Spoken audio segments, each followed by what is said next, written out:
EBS 올림포스 영어 독해 기본 2 이번에는 두 번째 유닛 심경 변화 분위기에 관련된 우리가 문제 유형에 대해서 같이 또 공부할 예정이에요. 자, 우리가 이번에 이 유닛 2를 통해서 심경 분위기에 관련된 문제 푸는 방법에 대한 팁을 조금 공유드리면요. 일단 심경은 이 글쓴이의 화자라든지 아니면 인물의 감정 상태를 잘 알아야 되는 거고, 두 번째 분위기 같은 경우는 그 글에서 느껴지는 분위기와 말투를 좀 잘 확인해 주시면 충분히 문제를 풀어낼 수 있을 거예요. 그리고 또 한 가지 더, 사실 우리 친구들이 더더욱 잘해야 되는 거는 감정을 드러내는 어휘에 대해서 좀 주목할 필요가 있어요. 다시 말하면 보기에 나오는 그러한 감정을 드러내는 어휘들이 사실 우리 친구들이 정확하게 이 하나하나의 뜻을 알고 있어야 사실 조금 더 정확하게 흐름을 또 확인하고 정답을 고를 수가 있겠죠. 그래서 우리가 심경과 분위기에 관련된 이런 문제를 풀 때 특히 일반적으로 이런 변화가 있어요. 그래서 글의 앞부분과 글의 뒷부분이 다를 수 있으니까 흐름을 잘 따라갈 수 있도록 우리가 문제를 푸는 방법이 필요하다는 거, 그거 잘 기억해 주시고요. 그럼 우리가 한번 같이 또 문제를 풀어 갈 예정인데, 우리가 지난 시간부터 같이 맞춰가고 있는 거는 이 문제 푸는 거를 시간을 정해서 또 우리가 문제를 풀어보고 또 그걸 나타내는 여러분들이 아는 근거가 되는 문장을 표시해봐도 되고요. 사실 이번에 이 심경에 대한 거는 그런 문장들이 사실 명확하지 않아서 못 찾겠다면 어디서부터 흐름이 이 분위기가 바뀌는지도 우리 친구들이 한번 찾아보는 것도 좋을 것 같아서 한번 선생님이 우리 친구들에게 꼭 그렇게 해보라고 한 번 더 강조해서 이야기를 하고요. 그럼 지금부터 또 여기도 문제가 하나, 둘, 셋, 네 개예요. 그래서 우리 친구들이 또 시간 타이머를 6분 정해서 문제를 풀어보시면 되고요. 항상 시간을 정해서 이렇게 문제를 푸는 게 번거롭긴 한데요. 그래도 우리가 수업에서 이런 시간을 정할 수 있는 시간을 또 정해주니까 우리 친구들도 한번 따라와 주시면 좋을 것 같아요. 그럼 지금부터 우리 친구들 6분 타이머 세팅해 주셨죠? 그러면 한번 시작해 보겠습니다. 자, 그럼 당연히 지금 영상을 멈췄겠죠? 멈춰주시고, 자, 그럼 이제 6분의 시간을 지났다고 생각하고 이제 선생님하고 한번 같이 정답을 맞춰보는 시간을 가져볼게요. 자, 그럼 지금부터 우리가 이 첫 번째 요 문제의 정답을 같이 골라보면요. 정답은 4번이었어요. 처음에는 depressed, 뭔가 우울하고, 그 다음에 grateful, 감사함을 나타내는 이러한 내용이 나오거든요. 앞에 보시면 여러분, 처음에 친구가 기침과 목도 아프고 두통을 가지고 깨어났다고 해요. 그러면서 당연히 일을 쉬어야 하는 거 맞는데, 근데 사실 오히려 여러분 쉬는 것이 뭐가 돼요? 다음 날에 뭔가 일들이 더 많이 있을 거라는 것에 대해서 알고 있었대요. 그러니까 당연히 그걸 생각하면 어땠을까요? 두통이 더 심해졌겠죠. 그러다가 갑자기 벨이 울립니다. 그리고 그 사람은 누구였냐면 직장 동료였대요. 그러면서 직장 동료가 뭐 하래요? 걱정하지 마. 내가 전화랑 메시지를 다 처리했고, 이런 식의 문장의 흐름이 가요. 근데 여기서 또 이 동료가 뭘 또 가져왔냐면, 야, 보이죠? 맞아요. 닭고기 국수 스프를 가져오고, 그렇잖아요? 그러면서 여러분들 다음 문장이 또 모두 사왔다고 해요. 너무나 좋은 친구네요. 목에 도움이 되는 스프레이, 그리고 기침에 좋은 약, 이런 것들을 사왔다고 합니다. 근데 여기서 봐봐. 말하고 싶어. 고맙다고. 근데 목이 아파서 말을 할 수가 없었겠지. 그치만 결국은 그 친구는 이미 알고 있죠. 뭐라고 말할지를 알고 있으니까. 그래서 괜찮아. 내가 도와줄게. 라고 하면서 이 글을 우리가 크게 쓱쓱쓱 읽어 나갈 수 있었을 것 같거든요. 그래서 한번 우리가 글의 변화를 한번 분위기를 확인하면요. 그때 이제 누가 와요? 동료인 친구가 옵니다. 그래서 우리가 여기까지는 우리가 아는 depressed, 그 다음에 여기까지는 우리가 아는 grateful, 이런 식으로 정답을 풀어나갈 수가 있겠죠.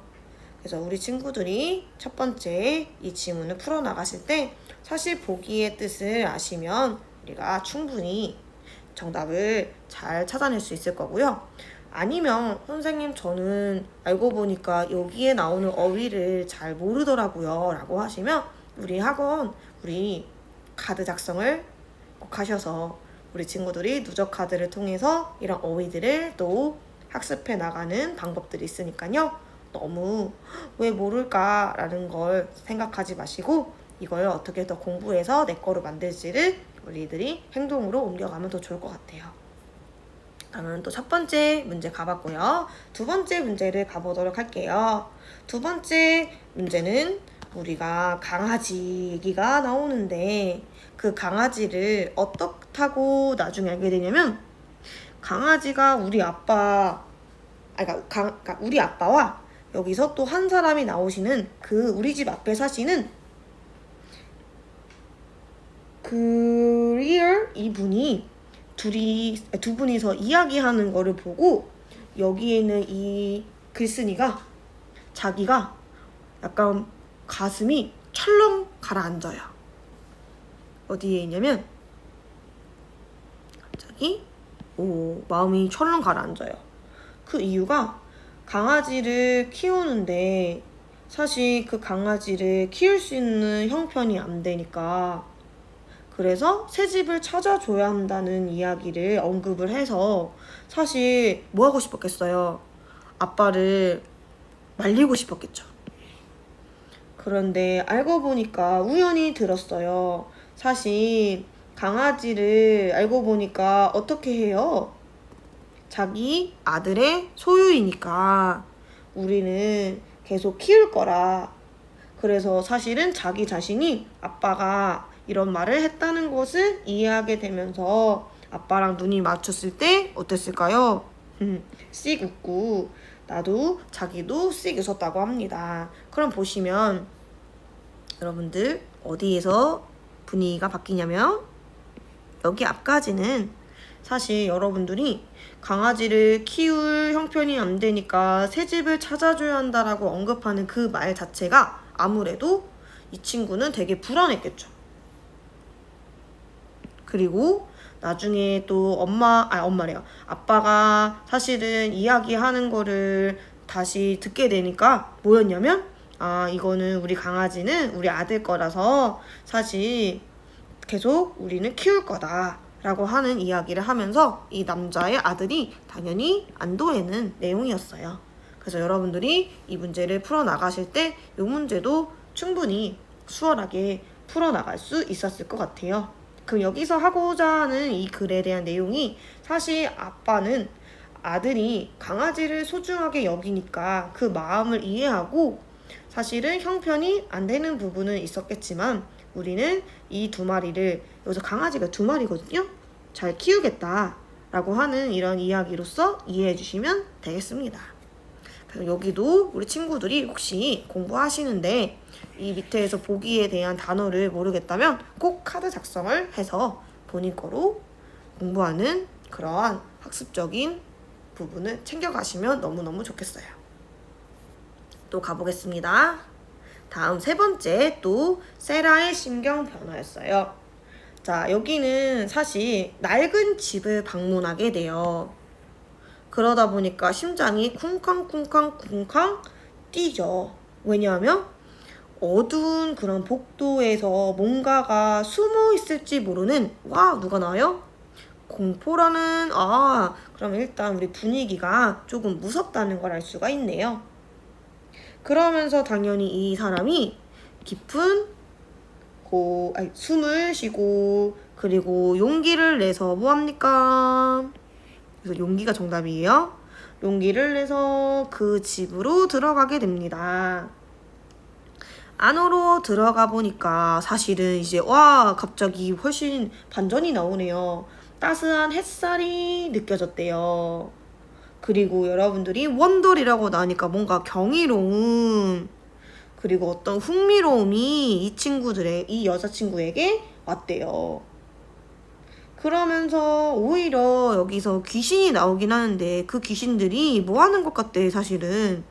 노래를 부르는 것 같다. 다시 말하면 역사와 잊혀진 추억? 다시 말하면 뭔가 추억을 예전에 그 집의 어떤 분위기라든지 이런 것들을 우리가 알 수 있었다는 걸 알 수가 있고요. 그리고 또 마지막 문장을 통해서 결론이 여기였어요. 그 두려움이 뭐가 됐대요? melt away. 사라지게 되었다는 거니까.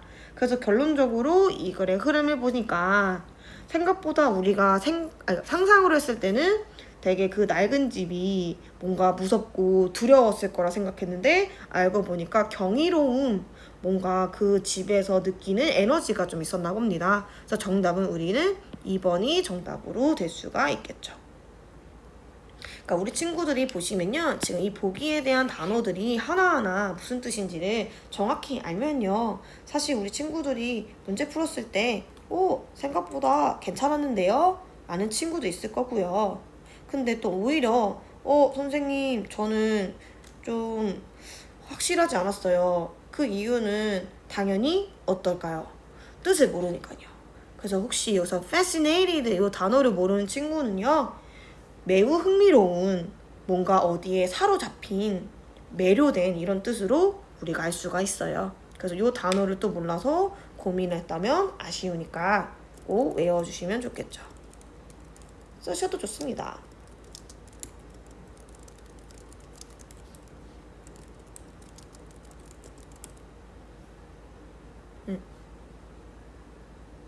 그래서 이렇게 우리가 정답을 맞춰갈 수가 있습니다. 괜찮으실까요? 다음 마지막 우리도 이 글의 심경 분위기에 대한 마지막 문제네요. 얘는 이제는 분위기, 지금 전체 글의 분위기를 나타내고 있거든요. 사실 이 글을 조금 고민한 친구들이 있었어요. 도대체 무슨 이야기를 하는지를 잘 모르는 친구들이 있었는데요. 일단 태피사탕을 만들기 위한 동네 사람들이 즐겁고 뭔가 축제 분위기를 나타내는 이 글의 흐름이 확인이 됐으면 좋았을 거예요. 그래서 여러분들이 일단 그런 내용들을 조금 잘 이해하고 있었더라면 정답을 고를 때 몇 번으로 골랐을까요? 4번으로 고를 수가 있었겠죠. 결론적으로 보시면 이런 분위기가 한 번에 글을 읽어나가는 이 부분은 훨씬 사실 글의 분위기를 변화하는 것보다는 이런 하나하나 요소들을 읽어보고 문장을 그러고 났더니 뭘 얘기하는지를 알아내서 글의 흐름의 분위기를 또 파악하시면 충분히 더 잘 풀어볼 수 있었을 것 같아요. 그러면 이제 마지막으로 이 문제까지 해서 우리는 두 번째 유닛 심경과 분위기에 대한 문제를 같이 한번 확인해 봤는데요. 사실 요거는 우리가 로직을 다 하지 않은 이유도 우리가 이 한 문장 한 문장 정리하고 로직 잡는 거는 충분히 할 수 있겠지만 사실 요 유닛 2의 심경 분위기는 우리가 꼭 맞추는 또 어휘가 있다면 충분히 맞출 수 있는 유형으로서 우리는 이렇게 수업으로 조금 더 집중해서 같이 공부해 본 거로 봐주시면 될 것 같아요. 그럼 여기까지 유닛 2에 대한 수업을 종료하겠습니다.